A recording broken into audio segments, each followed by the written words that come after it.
There are many blacks who go around basically swearing up and down they have an Indian grandmother from the Blackfeet tribe with high cheekbones and long straight black hair down to her knees, or something to that effect.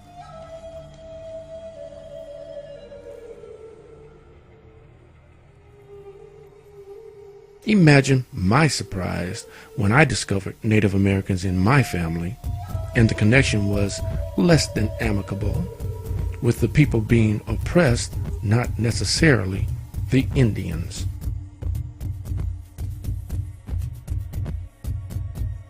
Oklahoma prior to 1907 was not a part of the United States.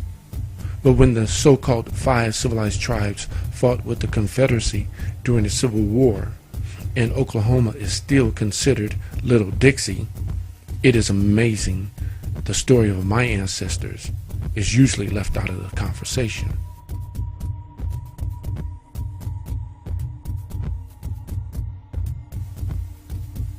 The 5 slave-holding tribes known as Cherokee, Chickasaw, Choctaw, Creek or Muskogee, and Seminole have received much attention when it comes to their plight of being forced from their eastern homes and resettled in Indian territory.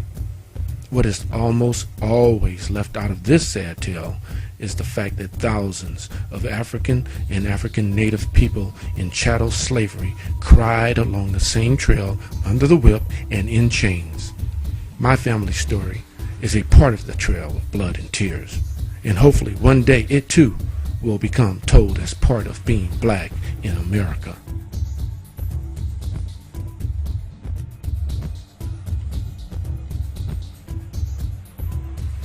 Still didn't know much more about my mother's family, and my father could only give me sketchy information.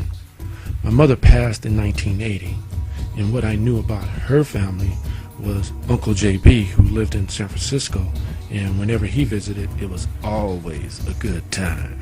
I knew about Aunt June and her husband, Uncle Buddy, who for a guy who was probably less than 120 pounds could rip an LA phone book in half.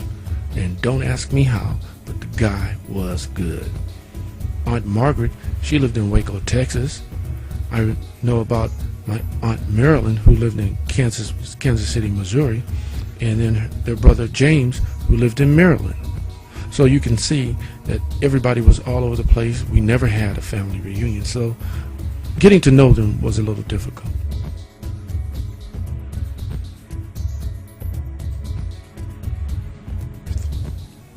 My father's house was broken into, and the place was left disheveled and in a wreck.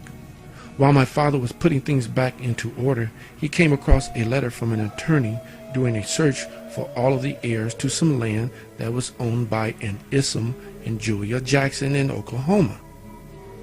In the letter, the attorney performed a genealogical search and discovered one of the daughters of Issam and Julia was a child by the name of Ella. Ella, it turns, was the wife of Matt Freeman, and they were the parents of my grandfather, Joe Freeman. Doing my research of Betty and the Liggins, I would always gather any information on the Freemans and any Joe Freeman I came in contact with, in hopes that one day I would be able to connect the dots.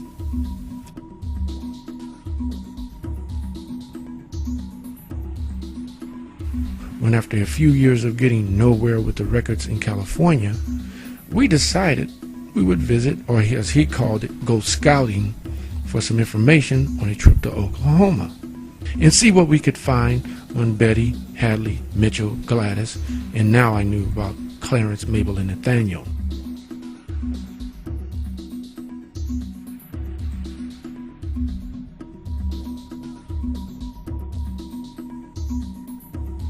I was talking with my father about once a week over the phone and basically conducting interviews to gather whatever memories he had of his childhood. Like most black folks in the South, my father talked about Jim Crow, sharecropping, and having no formal education. He didn't grow up with his father after about the age of 5, and when his father died, he told me about a story when he and his older brother Clayton went to the county clerk's office to inquire about some land they knew their father owned, only to be told by the clerk, "Boy, You better get on away from round here. Don't nothing here belong to you. This obviously left them both with a bit of hatred for the South, and it developed a sense in them both that Oklahoma was not a place they wanted to live or raise a family. We have a wealth of information to tell us about our ancestors, and I have to consider myself as one of the lucky ones. It is because of the very nature of their relationship to the Choctaw and Chickasaw tribes that both my maternal grandfather and paternal grandparents left a record that allows me to know them to some degree. Of all of my great-grandparents, clearly Betty Liggins' story is the most compelling. She was the daughter of a Chickasaw man named Robert Howard Love and an enslaved woman named Margaret Ann Wilson.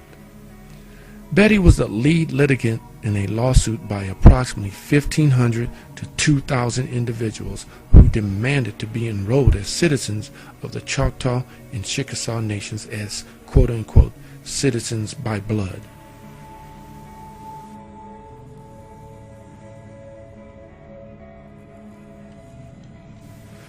Betty and the thousands of men, women, and children took their case all the way to the United States Supreme Court, but unfortunately, the case was never argued before the justices because an attorney failed to file a brief for the case to be heard in 1911.